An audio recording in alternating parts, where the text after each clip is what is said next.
일상에 바쁜 여러분들을 대신해서 지식과 인사이트를 정리해드리는 매일 독서 매일 인사이트입니다. 오늘은 오은영의 화해, 이 책에 대해서 한번 살펴보도록 하겠습니다. 책은 주로 이제 부모에게서 받은 상처, 그러한 경험담, 사례, 치유 방법 이런 것들에 대해서 다루고 있는데, 제가 책을 소개해드리면서 이제 여러 가지 방법으로 소개를 드리고 있는데, 요약을 한다거나 아니면 주요 부분을 추려서 안내를 해드린다거나, 오늘은 좀 다른 방식으로 이 저자의 하고 싶은 말, 그거를 제가 좀 각색을 해서 좀 더 직설적이고 강한 표현을 덧붙여 가지고 한번 책을 소개해 드리도록 하겠습니다. 이 책에 소개된 많은 사례들 내용을 보면 이제 감정적으로는 10분 100% 이해가 되고 또 공감이 되고 동의를 하는 그런 부분이지만, 또 다른 한편으로는 좀 보다 직설적이고 이성적으로 강하게 조언을 드려서 그런 방식으로 상처를 해결해 나갈 수 있는 그런 부분도 있지 않을까, 그런 생각이 들어요. 그래서 일종의 이제 의도된 형식,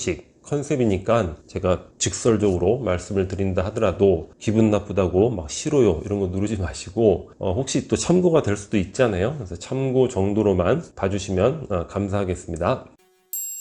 책 제목이 화해잖아요. 근데 부모로부터 상처를 받았으니까 이제 화해를 한다는 게 부모와 화해를 하세요 이런 내용으로 생각되기 쉬운데, 그런 건 아니고 오은영 박사는 이렇게 이야기를 하고 있어요. 부모와 화해하고 이런 거는 평생 죽을 때까지 불가능할 수도 있고, 자, 상처받은 나와 그 상처받은 나를 미워했던 나, 그 두 나가 이제 화해를 하기를 바라요, 이렇게 이야기를 하고 있습니다. 상처의 시작은 나 때문이 아니었어요. 그렇죠? 부모로부터 시작된 학대라든가 상처니까 그거를 기억을 하라는 거예요. 그래서 자, 당신이 당신 자신과 진정으로 화해하기를 바랍니다. 오은영 박사는 TV 방송인으로서도 활동을 하고 있고, 또 책의 저자고 정신의학과 전문이고 하니까 이렇게 부드러운 표현을 사용할 수밖에 없겠죠. 근데 제가 느끼기에는, 자, 화해하라는 얘기는 이제 그만하시고, 당신은 자, 성인이잖아요. 당신이 아직 미성년 상태고 그러한 상처 고통을 받고 있는 상황이라면 구출을 한다거나 누군가 개인적으로 도와준다거나 사회적 도움이 필요하겠지만, 이제 당신은 성인이란 말이죠. 독립된 인격이고 성숙해야 될 그런 시점이 되는 것이죠. 그런데도 여전히 과거 미성숙했던 부모로부터 받은 그런 상처를 곱씹는 것, 그런 거 이제 스탑하라, 이런 의미로 저는 다가왔습니다. 그러니까 일종의 미성숙한 부모를 탓하는, 자, 이미 성년이 된 그 자녀, 그 자녀의 모습도 사실 미성숙한 모습이잖아요. 이미 성인이 됐는데도 그 과거의 어린 시절에. 근데 그 내용들을 제가 유심히 살펴보면 그렇게 놀라운 사건들도 아니에요. 개인적인 경험과 비추어 봐도, 아니 왜 저런 일로 저렇게까지, 이런 생각들이 많이 듭니다. 개인적으로도 그렇고 주변의 많은 사람들과 일종의 과거 이야기를 할 수 있죠. 물론 이제 객관화해서 일종의 무용담으로 이야기를 하는 거예요. 어린 시절 맞았던 이야기, 부모들의 별거, 온갖 사건 사고들이 많잖아요. 그런 것들. 그런데 이 책의 내용을 보면서, 아니 그렇게 대단한 수준도 아닌데 왜 저기에 스스로를 가두고 스스로를 괴로워하고 또 누군가를 비난하고 하고만 있는가, 이런 부분들이 좀 안타까운 마음이 들게 되는 것 같습니다. 인생에 있어서 일종의 보편적 관점에서 누구나 겪게 되는 그런 고난, 역경의 일종이 되는 것이죠.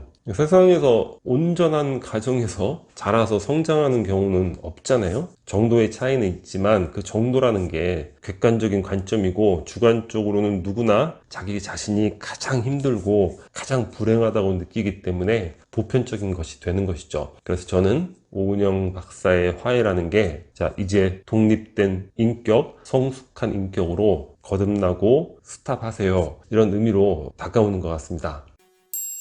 성인이라면 객관화시킬 나이, 조금 전에도 말씀을 드렸죠. 미성년의 상태가 아니잖아요. 자, 생명의 본성은 독립에 있죠. 그러니까 미성년을 지났다는 거는 이제 독립을 할 수 있다는 거예요. 어린 시절에 부모님이 막 학대하고 했다 하더라도 이제는 하나의 그 독립된 개체로 그냥 스스로 살아나갈 수 있는 것이고, 자연의 비유를 들어보면 모든 동물이 마찬가지인데, 닭의 경우를 봐도 어린 병아리 시절에는 그 엄마 닭이 고양이하고 혈투를 벌여서 이겨요. 그만큼 강력한 모성애를 가지고 새끼를 지키는데, 어느 정도 이제 병아리가 조금 크잖아요. 뭐 아성체 정도가 되면 그 병아리의 대가리를 쪼아서 이제 쫓아보냅니다. 왜냐면 그 어린 시절처럼 계속 엄마가 모이를 주고 지켜주고 하면은 그런 식으로 성체가 되고, 그러면 결국 어떻게 되겠어요? 닭이라는 종은 멸종이 되겠죠.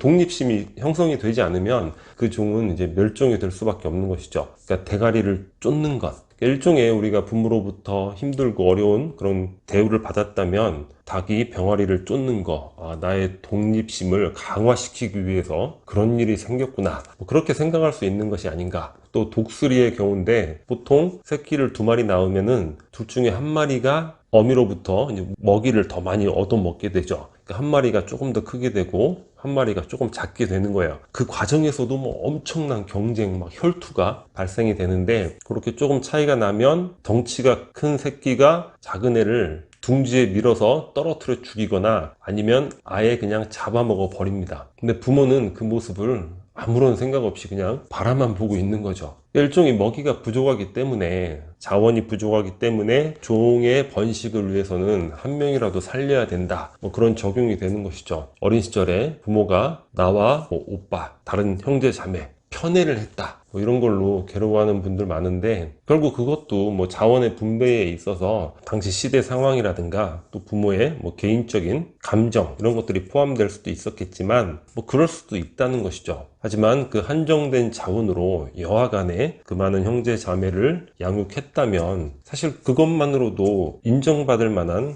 충분한 그 가치 있는 일이 사실 되는 것이죠. 여하간 생명의 본성은 독립이고 일종의 독립된 개체가 되었다면 이제 그런 부분은 극복이 되어야 된다. 또 상처를 이제 사과받기를 원한다, 이런 경우들이 많이 있는 것 같아요. 이 상처는 짚고 넘어가야 되지 않겠습니까? 사과받고 넘어가야 되지 않겠습니까? 사과받기를 원합니다. 그런데 오은영 박사도 평생 그런 일은 일어나지 않을 수 있다, 이렇게 이야기를 하고 있는데, 사실 그거는 인류 역사상 힘든 일이죠. 인간과 인간이 잘잘못을 따져서 양쪽이 다 만족할 만한 이러한 시비를 가린다, 이런 일은 아마 있을 수가 없을 거예요. 인간이라는 게 뭐 방어 본능이 작용을 하는 것이고, 그로부터 뭐 의도는 그게 아니었는데, 그러니까 오히려 사과받으려다가 말이 더 많아지게 되는 거예요. 그리고 인간의 마음의 오류, 어떤 뇌의 뭐 물질적 이상, 이런 것으로 인해서 또 오류가 생기는 경우도 있잖아요. 뭐 근원적으로 불가능한 경우도 있는 것이고, 예전에 홍상수 감독의 오수정이라는 영화, 그 영화에서 이런 부분을 다루고 있는데, 둘이 연인인데 똑같은 경험을 해요. 근데 남성의 관점에서 여성의 관점에서 똑같은 상황이 플레이가 되는데 서로 다른 기억을 하고 있죠. 인간이라는 게 그런 거예요. 심리학 실험에서도 똑같은 사건을 바라봐도 경험하는 방식은 다 다르게 됩니다. 그걸 가지고 시시비비를 따지고 잘잘못을 따지고 용서를 구해라, 사과하라, 이거는 너무 과도한, 그러니까 인간 보편에 대한 너무 과도한 기대가 아닐까, 그런 생각이 듭니다. 예전에 노희경 작가가 자기 아버지가 아주 못된 일이나 못된 짓은 다 골라서 한 거예요. 얼마나 괴로웠겠어요. 그래서 자기가 방송 작가라서 드라마에 그 아버지가 한 짓을 그대로 표현을 한 거죠. 그랬더니 그 아버지가 그 드라마를 보고 뭐라고 했냐면, 야, 세상에 어떻게 저렇게 나쁜 놈이 다 있을 수 있냐. 노희경 작가가 황당한 거죠. 인간이란 존재가 이제 그런 존재라는 거예요. 부모의 잘못이 용서가 되지 않으면 뭐 독립해서 개별적으로 생활할 수도 있는 것이고, 또는 일정한 거리감, 보편적 인간애를 통해서 그냥 친절함, 뭐 이런 것만 유지하면서 이제 살아갈 수 있는 것이죠. 요령껏. 또 엄마가 연락 와서 네 오빠가 돈이 없으니까 오빠한테 돈 좀 꺼져라, 그러면 돈이 없다고 요령껏 얘기하면 되는 것이지, 그걸 가지고 어렸을 때부터 오빠를 편애하더니 으아 내 인생은 저것 때문에 망쳤어, 뭐 이런 식으로 나갈 건 전혀 없지 않을까, 뭐 그런 생각을 이제 해보게 됩니다. 그리고 한계에 관한 건데, 그러니까 시대적 환경, 이런 한계가 있는 거예요. 저도 개인적으로 저희 할아버지들을 보면 어떻게 저런 유형의 분들이 존재할 수 있을까, 뭐 이렇게 생각이 들 정도로 뭐 할머니한테 뭐 나쁜 짓도 많이 하고, 인생 자체가 보면 이해가 잘 안 돼요. 근데 그거를 뭐 소설이라든가 역사라든가 많은 것들 공부하다 보면 그 시대, 인간이라는 건 그 시대의 영향을 받잖아요. 그리고 그 세대, 자기 동세대의 그런 영향을 받는 것이고, 그 세대의 남성의 삶이라는 게 다 그런 거예요. 다 그런 것이고, 저희 아버지 세대도 마찬가지인 것이고, 그리고 당시에는 교육 수준도 굉장히 낮았고, 그분들도 좋은 교육과 또 훌륭한 양육을 받았다면 더 훌륭한 부모님이 되셨겠죠. 하지만 그렇지 못했다는 거죠. 그러한 한계가 있다는 것이고, 또 행동의 세련성, 이게 문화적 역량 이런 것도 부족할 수가 있겠죠. 사랑하는 마음이 있는데 그 마음을 그 사랑으로 세련되게 표현하는 것이 아니라 자녀의 공부를 잘 시키는 게 사랑이다 이렇게 오해를 해가지고 패면서 공부를 시킨다거나, 그러니까 의도와는 다른 이런 폭력적인, 물론 굉장히 나쁜 짓이지만 그런 결과가 있을 수도 있다는 것이죠. 여러 한계적인 부분들도 우리가 고려해야 되지 않을까, 그런 생각을 해보게 됩니다.